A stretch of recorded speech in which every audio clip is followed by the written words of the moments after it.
ஆண்டவரை நோக்கி பார்ப்போம். கர்த்தருடைய வார்த்தைகளுக்காக நாம் ஜெபிக்கலாம்.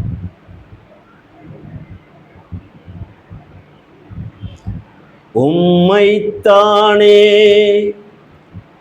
நான் அடைக்கலமாய்க் கொண்டுள்ளே, உம்மைத்தானே நான் அடைக்கலமாய்க் கொண்டுள்ளே, உம்மோடுதான் வாழ்வது என் பாக்கியம், உம்மோடுதான் வாழ்வது என் பாக்கியம். நீங்க பேசுங்க ஆவியானவரே, நாங்கள் கேட்கிறோம். அது எனக்கு ஒன்றும் தெரியாதுப்பா, உங்க பாதத்தில் வைக்கிறேன். இந்த வார்த்தைகள் எங்களுக்கும் உலக ஜனங்களுக்கும் பிரயோஜனமாக இருக்கட்டும். இந்த வார்த்தைகளை கேட்டு பயந்து இயேசுவின் பாதத்துக்கு ஓடி வரட்டும். உங்கள் நாமம் மாத்திரம் மகிமைப்படட்டும்ப்பா. நீங்கள் பேசுங்க ஆவியானவரே, நாங்கள் கேட்கிறோம். இயேசுவின் நாமத்தில் பிதாவே, ஆமென். உட்கார். ஆண்டவராகிய இயேசுவின் நாமத்தினாலே உங்களை வாழ்த்துகிறேன். வெளிப்படுத்தின விசேஷத்தை நாம் பார்த்து கொண்டு வருகிறோம். கடந்த நாட்களிலே நாம் 6வது எக்காலத்தை ஊதினதை நாம் பார்த்தோம். இன்றைக்கு இந்த 10ஆம் அதிகாரத்தை பார்க்க போகிறோம். இந்த 10வது அதிகாரத்திலையும் 11வது அதிகாரத்திலும் நாம் 2 காரியங்களை குறித்து நாம் பார்க்க போகிறோம். 11வது அதிகாரத்திலே தேவாலயத்தை கட்டுகிற வேலைகள், அந்த காரியம் இருக்கிறது. உடன்படிக்கை பெட்டியை அந்த நாளிலே, தேவாலயத்தை கட்டுகிற நாளிலே எப்படி கொண்டு வருவார்கள் என்று சொல்லப்படுகிறது. 2 சாட்சிகள் இந்த பூமிக்கு வருவார்கள் என்று சொல்லப்படுகிறது. என் அன்பு பிள்ளைகளே, இது எப்போது நடக்கப் போகிறது என்றால், 1ஆம் அதிகாரத்திலே இயேசுவை யோவான் யார் என்று காண்பிக்கும் போது, 2ஆம் அதிகாரம் 3ஆம் அதிகாரத்திலே 7 சபைகளை குறித்து சொல்லப்படுகிறது. அந்த 7 சபை ஆரம்பம் முதல் இன்றைக்கு சபையை எடுத்துக்கொள்ளும் நாட்கள் வரையிலும், என் அன்பு பிள்ளைகளே, என்றைக்கு ஆண்டவர் சபையை எடுத்துக்கொள்கிறாரோ அந்த நாளிலே 4வது அதிகாரத்திலிருந்து 22வது அதிகாரம் வரையிலும் நடக்கப் போகிற சம்பவங்கள், பரலோகத்திலே என்ன சம்பவங்கள் நடக்கப் போகிறது, பூமியிலே என்ன சம்பவங்கள் நடக்கப் போகிறது என்று இந்த 4ஆம் அதிகாரத்திலிருந்து 22வது அதிகாரம் வரையிலும் சொல்லப்படுகிறது. அது எப்போது என்றால், சபையை ஆண்டவர் என்றைக்கு எடுத்து கொள்ளுகிறாரோ அந்த நாளிலிருந்து இப்படிப்பட்ட சம்பவங்கள் பூமியிலே நடக்கும். ஆமென் சொல்லமாம். அல்லேலூயா. கர்த்தர் நாமத்திற்கு மகிமை உண்டாகட்டும். நாம் இந்த வெளிப்படுத்தின விசேஷத்திலே நாம் பார்த்து கொண்டிருக்கிறோம். என் அன்பு பிள்ளைகளே, இந்த 10வது அதிகாரத்தை நாம் இன்றைக்கு பார்க்க போகிறோம். 6வது எக்காலம் ஊதப்பட்டதை என்ன சம்பவங்கள் நடந்தது என்று பார்த்தோம். 7ஆம் எக்காலம் ஊதும் போது 6வது எக்காலத்துக்கும் 7வது எக்காலத்துக்கும் நடக்க போகிற இந்த 2 சம்பவங்கள் தான் ஒன்று இந்த 10வது அதிகாரத்தை பார்க்க போகிறோம். ஒரு ஆமீன் சொல்லலாம். ஹல்லேலூயா. கர்த்தர் நாமத்திற்கு மகிமை. வாசிக்கலாம் 1வது அதிகாரத்தை, 1வது வசனத்தை, 10ஆம் அதிகாரம் 1வது வசனத்தை வாசிக்கலாம். பின்பு பலமுள்ள வேறொரு தூதன் வானத்திலிருந்து இறங்கி வர கண்டேன். மேகம் அவனை சூழ்ந்திருந்தது. அவனுடைய சிரசின் மேல் வானவில் இருந்தது. அவனுடைய முகம் சூரியனைப் போலவும் அவனுடைய கால்கள் அக்கினி ஸ்தம்பங்களைப் போலவும் இருந்தது. ஒரு ஆமீன் சொல்லமா? ஹல்லேலூயா. தேவ தூதன் என்று சொல்லப்படுகிறது.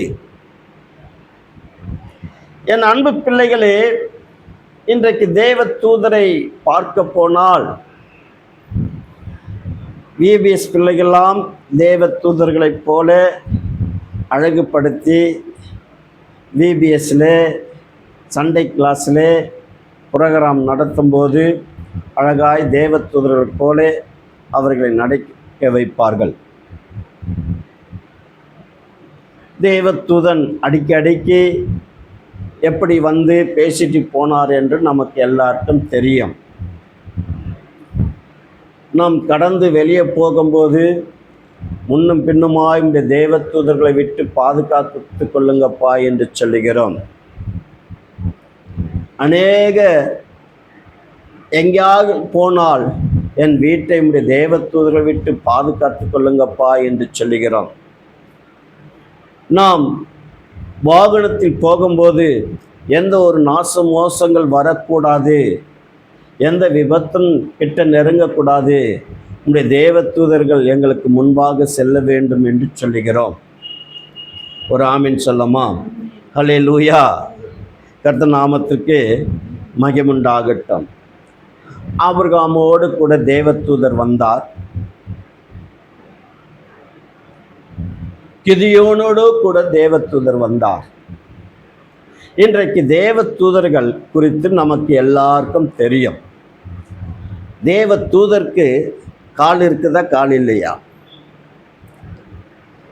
இல்லை, அவருக்கு சிறகுகள் மாத்திரம்தான். ஒரு ஆமீன் சொல்லமா? ஹல்லேலூயா. ஆனால் படத்தில் பார்க்கும்போது அவர்களுக்கு கால் இருக்கும், சிறகுகள் இருக்கும், அப்படியாய் காணப்படுகிறது. என் அன்பு பிள்ளைகளே, இந்த தேவ தூதர்களை குறித்து சில ஊழியர்கள்லாம் வித்தியாசமான காரியங்களை குறித்து சொல்லுகிறார்கள். நான் தேவ தூதரை வர வைத்தேன், நான் தேவ தூதரோடு கூட சாப்பிட்டேன், தேவ தூதர் என்னோடு கூட பேசினார், இப்படியாய் பல காரியங்கள் சொல்லிக்கொண்டு ஊழியர்கள் இன்றைக்கு இருக்கிறார்கள். ஒரு ஆமீன் சொல்லமா? அல்லேலூயா. கர்த்தர் நாமத்திற்கு மகிமுண்டாகட்டும். சில தேவ தூதர்கள் என்னோடு கூட பேசினார், என்னோடு கூட வந்து அமர்ந்தார், என்னோடு கூட சாப்பிட்டார் என்று சொல்லுகிற ஊழியக்காரர்கள் கேட்கிறார்கள். அப்படி அவர்களை ஏதாவது ஒரு வார்த்தை கேட்டால், ஏன் ஆபிரகாமோடு கூட தேவதூதர் வரலையா? கிதியோனோடு கூட தேவதூதர்கள் வரலையா? மற்ற வேதத்தில் சொல்லப்படுகிற தேவதூதர்கள் அங்கங்கே போகவில்லையா? ஏன் என்னோடு கூட வரக்கூடாது, ஏன் என்னோடு கூட சாப்பிடக்கூடாது என்று சில ஊழியக்காரர்கள் கேட்கிறவர்களும் இருக்கிறார்கள். ஒரு ஆமீன் சொல்லமாம்? அல்லேலூயா. கர்த்தர் நாமத்திற்கு மகிமுண்டாகட்டும். நீ ஆபிரகாமை போல மாறிவிட முடியாது, நீ கிதியோனை போல மாறிவிட முடியாது. ஒரு ஆமென் சொல்லமா? பழைய ஏற்பாட்டின் காலத்திலே திருத்துவத்தை தெரியாத அறியாத இருந்த இஸ்ரவேல் ஜனங்கள் நன்றாக கவனிக்கணும். அங்கே தேவ தூதனானவர் என்று சொல்லப்படுகிற இடத்திலெல்லாம் ஆபிரகாமோடு கூட அவரை சந்திக்கும்படியாய் 3 தேவ தூதர்கள் வந்தார்கள். 2 தூதர்கள் சோதோமுக்கு போய்விட்டார்கள். ஒருவர் யார் என்றால் அவர் இயேசு. ஒரு ஆமென் சொல்லுமா?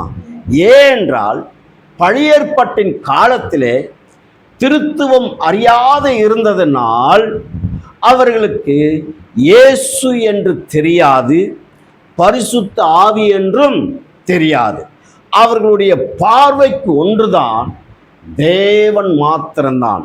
ஆனால் ஆபிரகாமோடு கூட பேசின தேவ தூதனானவர் யார் என்றால் இயேசுதான். ஒரு ஆமென் சொல்லுங்க. அல்லேலூயா. கர்த்தர் நாமத்திற்கு மகிமை உண்டாகட்டும். அங்கே ஆபிரகாமுக்கும் இயேசுவுக்கும் சில காரியங்கள் நடக்கிறது.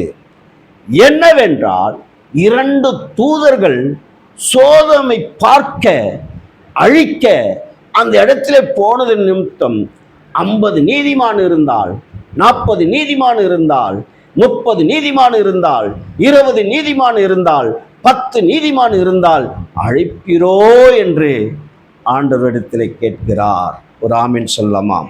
ஹல்லேலூயா. ஆண்டவர் நான் அழைக்க மாட்டேன் என்று சொல்லுகிறார். ஆமென். ஹல்லேலூயா.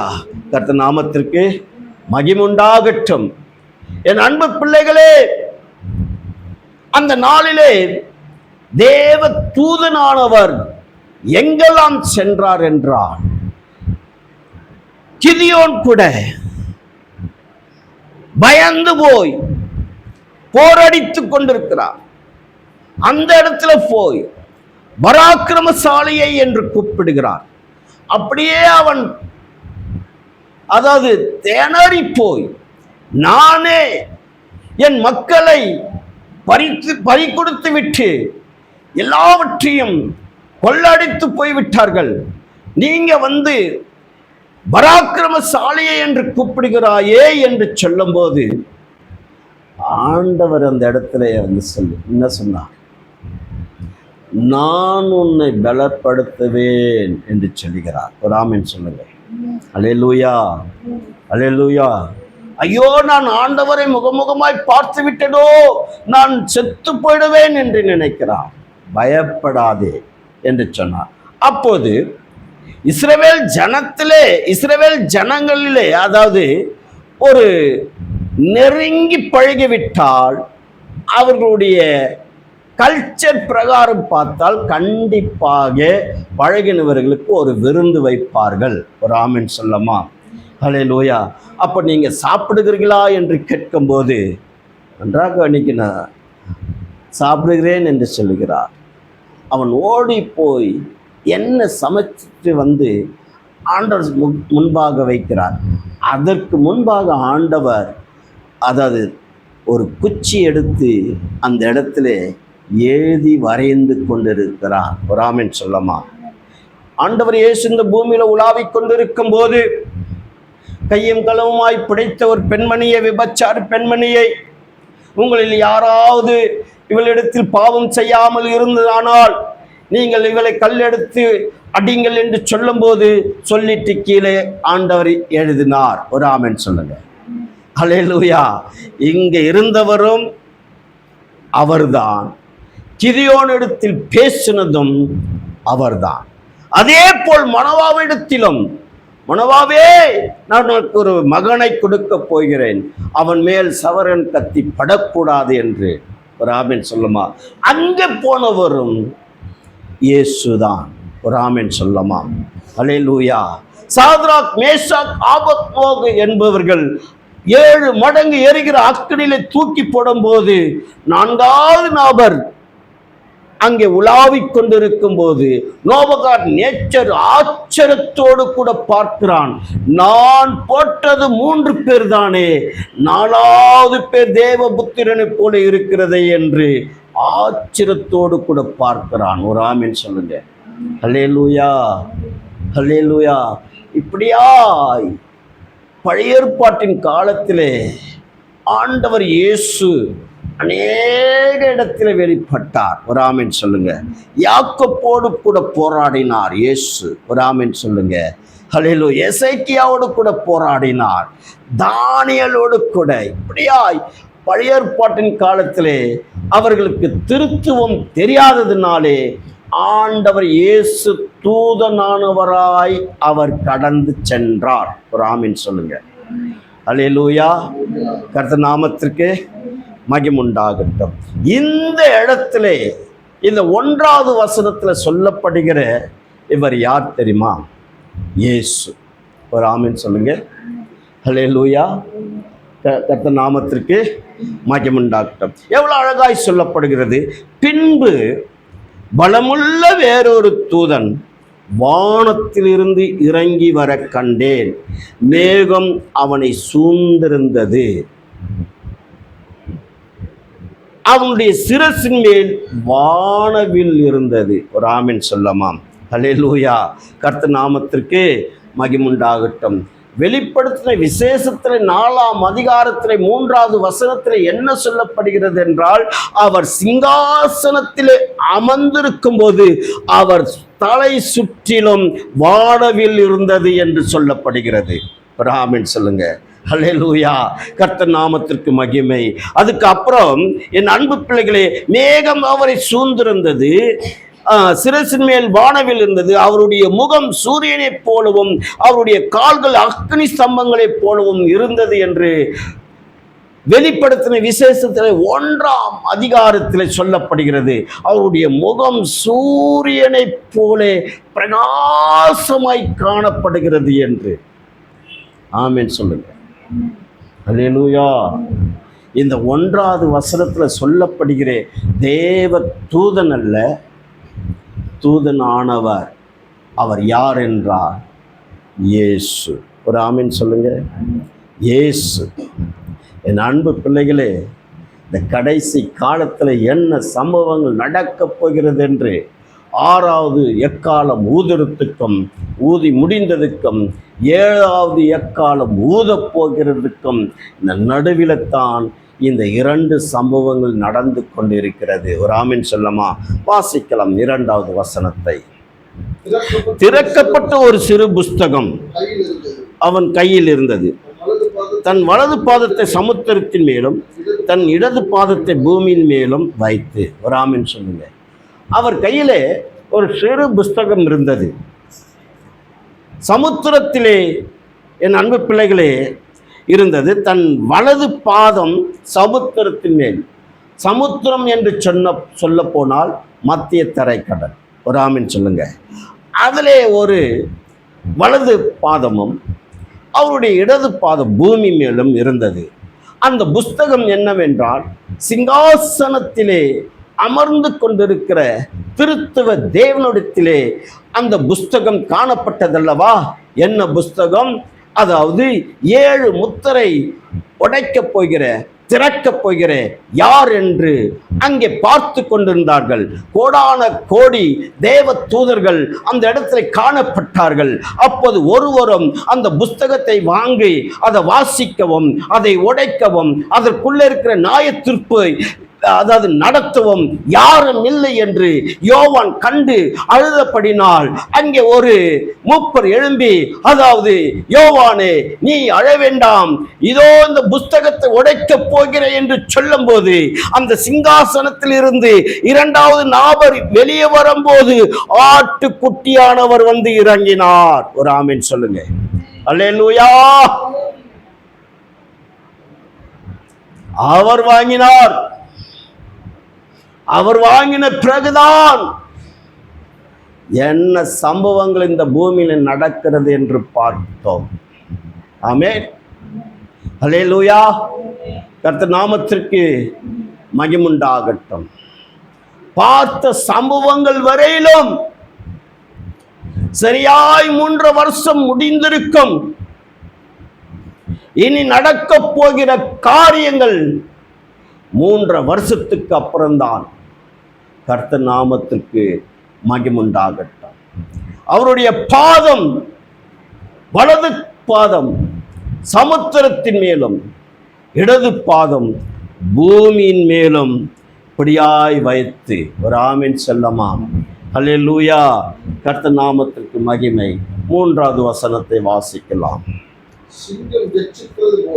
சிங்கம் கெச்சிக்கிறது போல மகா சத்தமாய் ஆர்ப்பரித்தான். அவன் ஆர்ப்பரித்த போது 7 இடிகளும் சத்தமிட்டு முழங்கின. ஆமென் சொல்ல. அவருடைய வலது பாதம் மத்திய தரைக்கடல் மேலும், அவர் இடது கால் பாதம் பூமி மேலும் படும்போது சிங்கம் கர்ச்சிக்கிறது போல மகா சத்தமாய் ஆர்ப்பரித்தான். ஒரு ஆமென் சொல்லுங்க. அல்லேலூயா. அவன் ஆர்ப்பரித்த போது 7 இடிகளும் சத்தமிட்டு முழங்கின. ஒரு ஆமென் சொல்லுங்க. அல்லேலூயா. கர்த்தர் நாமத்திற்கு மகிமுண்டாகட்டும். ஆமென். கர்த்தர் நாமத்திற்கு மகிமை செலுத்துகிறேன். சிங்கம் கர்ச்சிக்கிற அவர் யார்? யூதராஜ சிங்கம், தாவீதின் கோத்திரத்தில் வந்த யூதராஜ சிங்கம். அவர் கர்ச்சிக்கும் போது சாத்தான் என்ன ஆவன் தெரியுமா? தான் கரைந்து போகக்கூடிய சூழ்நிலை அவனுக்கு வந்துவிடும். அவர் கர்ச்சிக்கும் போது எல்லா மனிதர்களுக்கும் ஒரு பயம் உண்டாகும். அவர் கர்ச்சிக்கும் போது 7 இடிகள் அந்த இடத்துல காணப்படும் போது பூமி அதிரும், வானம் குலுங்கும், குன்றுகள் எல்லாம் ஒதுங்கி ஓடும், சமுத்திரங்கள் பொங்கி எழும்பும். இப்படியாய் அவர் கர்ச்சிக்கும் போது சாத்தான் சிறுநீர் கூட கழித்து விடுவான். அவ்வளவு ஒரு பயங்கரமாய் காணப்படும் இந்த வார்த்தைகள். ஒரு ஆமென் சொல்லுங்க. அல்லேலூயா. கர்த்தர் நாமத்திற்கு மகிமுண்டா. இப்படி என்னங்க அந்த கர்ச்சிக்கிற அந்த 7 இடி முழக்கங்கள் கீழே வாசிக்கலாம். 4வது அந்த 7 இடிகளும் தங்கள் சத்தங்களை முழங்கின போது நான் எழுத வேண்டும் என்று இருந்தேன். அப்போது 7 இடி முழக்கங்களும் சொன்னவைகளை நீ எழுதாமல் முத்திரை போடு என்று வானத்திலிருந்து ஒரு சத்தம் உண்டாக்க கேட்டேன். யோவான் பயந்து விட்டார்.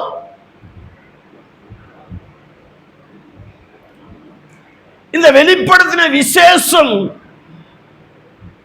தேவனாகி கர்த்தர் இயேசு சொல்லதான் அவர் எங்கே எழுதினார் என்றால் பத்மு என்னும் தீவிலே, அதாவது 1ஆம் நூற்றாண்டில் எழுதப்பட்ட இந்த அதிகாரம், கடைசி அதிகாரம். அந்த 7 இடிமுழக்கங்களும் குறித்து எழுதலாம் என்று அப்படி அவர் ஒருவேளை நினைத்தாரா, இல்லை அந்த நாளிலே எழுதக்கூடிய காரியங்களை அதை எடுத்தாரா என்று தெரியவில்லை. உடனே வானத்தில் இருந்து ஒரு சத்தம். அந்த 7 இடிமுழக்கங்களுடைய ரகசியம் என்னதென்று இங்க போடவில்லை, எழுதவும் இல்லை. ஒரு ஆமென் சொல்லுங்க. ஒருவேளை பயங்கரமான சூழ்நிலையாக காணப்பட்டிருக்கும். தேவன் எப்படி இந்த உலகத்தை நியாயத்திற்க வேண்டும் என்று அந்த 7 இடிமுழக்கங்கள் சத்தத்திலே காணப்பட்டிருக்கும். எந்த ஒரு வேத ஆராய்ச்சியாளர்களுக்கும் இதை குறித்து தியானித்து பேச முடியாது. காரணம், இதுக்கு அர்த்தமும் இங்க போடவில்லை, எழுதவில்லை. ஆனால் இதற்கு அர்த்தம் யாருக்கு தெரியும் என்றால் யோவானுக்கு மாத்திரம்தான் தெரியும் ஆண்டவர் என்ன சொன்னார் என்று. எப்படி? அவ் 7 இடிங்களும் தங்களை முழுங்கின போது நான் எழுத வேண்டும் என்று இருந்தேன். அப்போது 7 இடி முழக்கங்களும் சொன்னவைகளை நீ எழுதாமல் முத்திரையை போடு என்று வானத்திலிருந்து ஒரு சத்தம் உண்டாக்க கேட்டேன். ஒரு ஆமீன் சொல்லுங்க. அல்லேலூயா. பயங்கரமாய் இருந்திருக்கலாம். அது எழுதியிருந்தால் உலகம் பயங்கர சூழ்நிலையாக மாறியிருக்கும். எந்த அரசாங்கத்தாலும் வந்து நிற்க முடியாது. ஒரு ஆமீன் சொல்லுங்க. அல்லேலூயா. கடந்த நாட்களிலே யூடியூபில் ஒரு காற்று வந்ததை பார்த்தேன். அது உண்மையா ஏயா தெரியாது. அந்த காற்று சுற்றி கொண்டு வருதுங்க, சுயல் காற்று. இருக்கிற எல்லா பெரிய பெரிய சலைகள்லாம் கீழே விழுகிறது, கார் பறக்கிறது, எத்தனை அந்த ஓட்டு வீடுகள்லாம் பறந்து போகிறது. வெளிநாடுகளிலே பெண்மணி பறந்து போய் கீழே விழுகிறார். இந்த 7 இடிமுழக்கங்களுடைய சத்தத்தை யோவான் எழுதியிருந்தால் அந்த பயங்கரமான சம்பவங்கள் ஜனங்களுக்கு என்ன ஆயிருக்கும் என்று பாருங்கள். அதனால்தான் ஆண்டவரே சொல்லிவிட்டார், எழுதாதே என்று. ஒரு ஆமீன் சொல்லுங்க. அதனுடைய ரகசியம் யாருக்கு தெரியும்? யோவானுக்கு மாத்திரம்தான் தெரியும். அதை விலக்கி நான் பேசுகிறேன் என்று எந்த ஒரு ஊழியக்காரர்கள், வேத ஆராய்ச்சியாளர்கள் சொன்னால் அது கள்ள உபதேசமாக மாறிவிடும். ஒரு ஆமீன் சொல்லுங்க. அல்லேலூயா. கர்த்தர் நாமத்திற்கு மகிமை உண்டாகட்டும். 5வது வசனம் சுருக்கமாக பேசுகிறேன். சமுத்திரத்தின் மேலும் பூமியின் மேலும் நிற்கதாக நான் கண்ட தூதன் தன் கையை வானத்துக்கு நேராக உயர்த்தி, இனி காலம் செல்லாது, ஆனாலும் தேவன் தம்முடைய ஊழியக்காரி ஆகிய தீர்க்கதரிசிகளுக்கு சுவிசேஷமாய் அறிவித்து 7ஆம் தூதனுடைய சத்தத்தின் நாட்களிலே அவன் எக்காலம் ஊதப் போகிற போது தேவ ரகசியம் நிறைவேறும். ஒரு ஆமீன் சொல்லுங்க. இந்த தேவ ரகசியம் என்று சொன்னால், ஊழியக்காரர்கள் என்று சொன்னால், தீர்க்கதரிசிகள் என்று சொன்னால், தூதனுடைய சத்தம் அந்த நாட்களிலே அவன் எக்காலம் ஊதுகிற போது தேவ ரகசியம் நிறைவேறும். அவர் சமுத்திரத்தில் ஒரு பாதம், பூமியில் ஒரு பாதம் நிற்கும்போது இஸ்ரவேல் ஜனங்களை குறித்து தேவனாகிய கர்த்தர் சொல்லுகிறார். ஒரு ஆமீன் சொல்லுங்க. அல்லேலூயா. அல்லேலூயா. அல்லேலூயா. கர்த்தர் நாமத்திற்கு மகிமை உண்டாகட்டும். 1948 வருஷத்துல தான் இஸ்ரவேல் ஜனங்கள் அப்பதான் உலகத்துல வெளியே வருது. ஆமீன் சொல்லுங்க. அந்த நாள்ல இருந்து இந்த நாள் வரையிலும் பிரச்சனைகள் தான். ஆண்டவர் சொல்லுகிறார், தேவ ரகசியம் என்று சொன்னால் நான் இஸ்ரவேல் ஜனங்களை ஒரு நாளும் கைவிட மாட்டேன் என்று. ஒரு ஆமீன் சொல்லமா? அல்லேலூயா. கர்த்தர் நாமத்திற்கு மகிமை உண்டாகட்டும். அதனால தான் இங்கே கீழே 7வது வசனம் என்ன சொல்லப்படுது? வானத்தையும் அதில் உள்ளவைகளும், பூமியும் அதில் உள்ளவைகளும், சமுத்திரத்தையும் அதில் உள்ளவைகளும் சிருஷ்டித்தவரும் சதா காலிலும் உயிரோடு இருக்கிறவானவர் மேல் ஆணையிட்டு சொன்னான். ஒரு ஆமீன் சொல்லுங்க. இஸ்ரவேல் ஜனங்களை ஒரு நாளும் நான் கைவிடவே மாட்டேன்.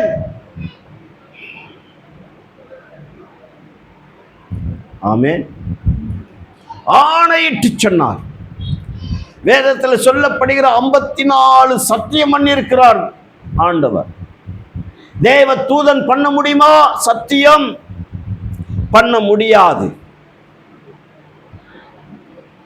54 இடத்திலே ஆண்டவர் சத்தியம் பண்ணி இருக்கிறார். இந்த இடத்துல ஆணையிட்டு சொல்லுகிறார். இஸ்ரவேல் ஜனங்களை எப்படி அடிப்பார்கள் என்று இன்றைக்கும் காத்து கொண்டிருக்கிற சில நாடுகள், தேவ ரகசியம் அந்த நாளிலே நிறைவேறும். ஒரு நாளையும் இஸ்ரவேல் தேசத்தை தொடவே முடியாது.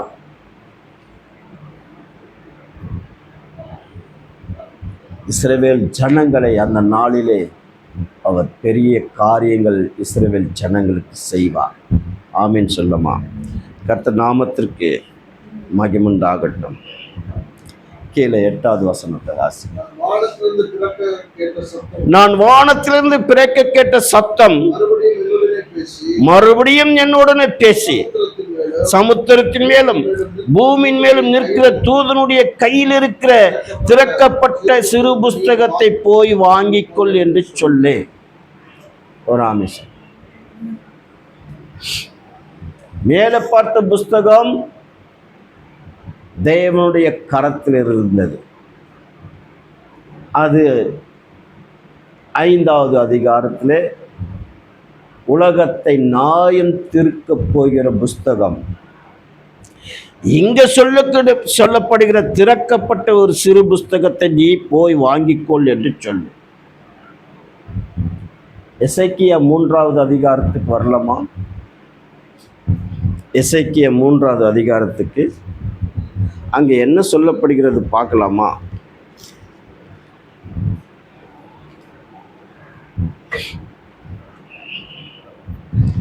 1, 2, 3 படிங்க. 1, 2 படிங்க. பின்பு அவர் என்னை நோக்கி, மனபுத்திரனே, நீ காண்கிறது புசி, நீ இந்த சுருளை புசித்து இஸ்ரவேல் சந்ததியாரிடத்தில் போய் அவர்களோடு பேசென்றார். அப்படியே என் வாயை திறந்தேன். அப்போது அவர் அந்த சுருளை எனக்கு புசிக்க கொடுத்து, 3வது வசனம், மனபுத்திரனே, நான் உனக்கு கொடுக்கிற இந்த சுருளை நீ உன் வயிற்றிலே உட்கொண்டு அதனால் உன் குடல்களை நிரப்புவையாக என்றார். அப்போது நான் அதை புசித்தேன். அது என் வாய்க்கு தேனை போல் தித்திப்பாய் இறந்தது. அந்த புஸ்தகம் 4வது வசனத்தில் என்ன சொல்லப்படுகிறது? பின்பு அவர் என்னை நோக்கி, மனபுத்திரனே, நீ போய் இஸ்ரவேல் சந்ததியாரிடத்தில் சேர்ந்து என் வார்த்தைகளை கொண்டு அவர்களோடு கூட பேசு என்றார். மறுபடியும் வெளிப்படுத்துக்கு வருவோம். இது என்னவோ அர்த்தம் என்றால், இங்க இந்த சிறு புஸ்தகத்தை வாங்கிக் கொள் என்று சொல்லப்பட்ட வார்த்தை 9வது வசனத்திலே என்ன சொல்லப்படுகிறது? வெளிப்படுத்தின 10:9, நான் தூதனிடத்தில் போய் அந்த சிறு புஸ்தகத்தை எனக்கு தாரும் என்றேன். அதற்கு அவன், நீ இதை வாங்கி புசி, இது உன் வயிற்றுக்கு கசப்பாயிருக்கும், ஆகிலும் உன் வாய்க்கு இது தேனை போல மதுரமாயிருக்கும் என்று சொன்னார். ஒரு ஆமீன். எசேக்கியா தீர்க்கதரிசன புஸ்தகத்திலே சொல்லப்படுகிற அந்த புஸ்தகத்தை புசி என்று சொல்லும் போது வாய்க்கு தேனை போல் இருக்கும். ஆனால் வெளிப்படுத்தின விசேஷத்தில் 10ஆம் அதிகாரத்தில் 9வது வசனத்தில் சொல்லப்படுகிறது, இதை வாங்கி நீ புசிக்கும் போது உன் வயிற்றுக்கு கசப்பாய் இருக்கும், உன் வாய்க்கு தேனை போல் இருக்கும். இன்றைய காலகட்டத்தில் வாழ்ந்து கொண்டிருக்கிற என் அன்பு மக்களே, இயேசு உனக்காக மரித்து ஜீவனை விட்டார், ரத்தம் சிந்தி ஜீவனை கொடுத்தார். இந்த வார்த்தைகளை யாரெல்லாம் ஏற்றுக்கொள்ளுகிறார்களோ அவர்கள் வாய்க்கு தித்திப்பாயிருக்கும். இயேசு கிறிஸ்துவை யாரெல்லாம் ஏற்றுக்கொள்ளாமல் இருக்கிறார்களோ அவர் வயிற்றுக்கு கசப்பாயிருக்கும் என்று இதுதான் வேத ரகசியம் என்று சொல்லப்படுகிறது. ஒரு ஆமீன் சொல்லமா? அல்லேலூயா. இன்றைக்கு சத்தியத்தை தள்ளுகிறவனுக்கெல்லாம் அவன் வயிறு கசப்பாக மாறிவிடும். சத்தியத்தை ஏற்றுக்கொண்டு புசிக்கிறவர்களுக்கெல்லாம் அவன் வாய்க்கு தேனை போல் மாறும் என்று வேதம் சொல்லுகிறது. ஒரு ஆமீன் சொல்லுங்க. ஹல்லேலூயா, ஹல்லேலூயா. இன்றைக்கு இதுதாங்க நடந்து கொண்டிருக்கிறது. இதுதான் நடந்து கொண்டிருக்கிறது. இந்த மகிமை உள்ள வார்த்தைகளை சொன்னால் எவனுமே கேட்கிறதில்லை, தள்ளி விடுகிறான். ஆமென் சொல்லுங்க. இன்றைக்கு கிறிஸ்தவனே ஜெபி என்று சொன்னா கூட வேண்டாம் என்று சொல்லுகிறான். இன்றைக்கு கிறிஸ்தவனே பின்மாற்றம் அடைந்திருக்கிறான். அவன் இந்த புஸ்தகத்தை புசித்தாலும் அவன் வயிற்றுக்கு கசப்பாக தான் இருக்கும். ஆமென் சொல்லுங்க. ஹல்லேலூயா. இந்த கடைசி காலத்திலே வாழ்ந்து கொண்டிருக்கிற என் ஜனங்களே, நீ யாராக இருக்கட்டும், தேசத்தை ஆளுக செய்கிறவர்களாய் இருக்கட்டும், இயேசுவை அவரை உட்கொள்ளவிட்டால் உன் வயிறு கசப்பாக மாறிவிடும். அவர் உட்கொண்டால் உன் வாய்க்கு தேனை போல் இருக்கும். ஆமென், ஹல்லேலூயா. கர்த்தர் நாமத்திற்கு மகிமை உண்டாகட்டும். இதுதாங்க இந்த வார்த்தைகள் சொல்லப்படுகிறது. இன்றைக்கு எத்தனை பேர் பொய் சொல்லிக்கொண்டு, பொய் தீர்க்கதரிசனம் சொல்லிக்கொண்டு, கள்ள உபதேசம் பண்ணிக்கொண்டு, கிறிஸ்தவ மக்களை ஏமாற்றி கொண்டு, ஒரு ஆமென் சொல்லமா, தன் பேர் வரும்படியாய் தேசத்துக்கு பொய் தீர்க்கதரிசனம் சொல்லுகிறான். அவன் வயிறெல்லாம் கசப்பாக மாறிவிடும். ஆமென். பேசவே இல்லை, எடுத்து சும்மா வாசித்த அதற்குள்ள இருக்கிற ரகசியத்தை எடுத்து பேசியிருந்தால் நிச்சயமா இன்னொரு நாளைக்கு பேசுவேன், நிச்சயமா பேசுவேன். உள்ளமெல்லாம் கலங்கிவிடும். அவ்வளவு ஒரு பயங்கரம். ஆமென் சொல்லுங்க. 11வது அதிகாரத்திலே அழகான வார்த்தைகள் இருக்கிறது. ஆமென் சொல்லமா. அந்த வார்த்தைகளை கேட்கும் போதே உள்ளமெல்லாம் கலங்கிவிடும். அல்லேலூயா. கர்த்தர் நாமத்திற்கு மகிமை உண்டாகட்டும். 11வது வசனம். அப்போது அவன் என்ன நோக்கி, நீ மறுபடியும் அநேக ஜனங்களையும் ஜாதிகளையும் பாசக்காரரையும் ராஜாக்களையும் குறித்து தீர்க்க தரிசனம் சொல்ல வேண்டும் என்றான். ஆமென். உலகம் முழுவதும் சத்தியத்தை அறிவி. அவன் ஏற்றுக்கொண்டால் அவன் வாய்க்கு தேனை போல் மதுரமாய் இருக்கும். அவன் ஏற்றுக்கொள்ளவிட்டால், ஆமென் சொல்லுங்க, அவன் வயிற்றுக்கு கசப்பா இருக்கும். ராஜாக்களுக்கு சொல்லுங்கள், தேசத்தை ஆளுகிறவனுக்கு, ஜாதிக்காரர்களுக்கு சொல்லுங்கள், பாசைக்காரர்களுக்கு சொல்லுங்கள் என்று உரத்த சத்தம் சொல்லப்படுகிற வார்த்தைகளை யோவான் அப்படியே எழுதி கொண்டிருக்கிறார். ஆமென் சொல்லமா. அல்லேலூயா. அந்த நாமத்திற்கு மகிமுண்டாகட்டும். கடைசி காலம்.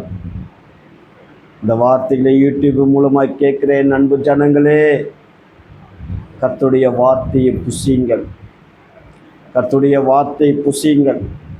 அது உங்களுக்கு தேனை போல் மதுரமாயிருக்கும். புசிக்காதவனுக்கு அவன் வயிறே கசப்பாய் மாறிவிடும்.